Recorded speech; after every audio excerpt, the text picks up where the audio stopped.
And we're taking a closer look now at one of our big stories this morning, a new study on Alzheimer's disease and women.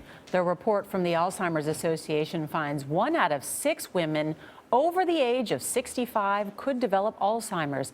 That compares to 1 in 11 men. Women in their 60s are roughly twice as likely to develop Alzheimer's compared to those who face breast cancer. Dr. Richard Isaacson leads the Alzheimer's Prevention Clinic at Weill Cornell, New York Presbyterian Hospital. Good morning, doctor. Good morning. Thanks for having me. So what have we learned from this study? Why are women more vulnerable? Well, Alzheimer's disease is a very common disease, no matter if you're a man or a woman. Alzheimer's is common, but women live longer. That's usually been the typical description. Anytime you look at statistics, you realize that age is the #1 risk factor for Alzheimer's disease. So as we age, women live longer.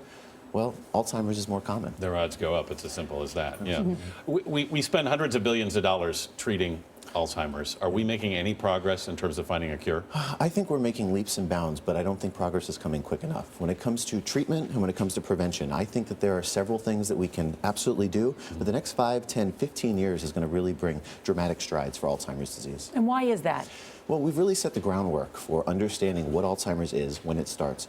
Alzheimer's disease starts in the brain 20 to 30 years before the first symptom of memory loss. When I went to medical school, I wasn't taught that way. So now we realize if we recognize it early, if we start early, if we treat early, that's when we can make the most progress. And there are some promising tests that they're working on that are trying to identify that, right? Absolutely. I think we can definitely make better progress. Talking to a patient, seeing a doctor, getting educated, getting informed. There's nothing to be afraid of. I have 4 family members with Alzheimer's disease, and I eat, sleep, and breathe this.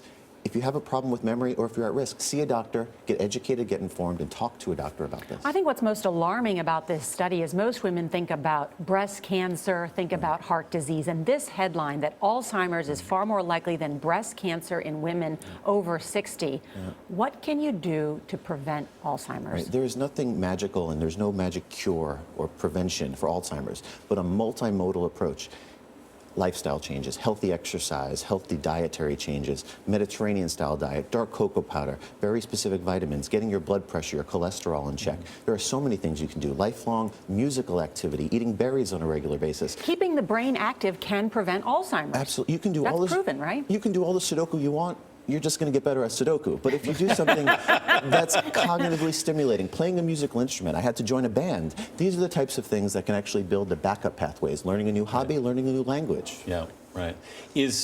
Were you surprised by how prevalent this turned out to be among women?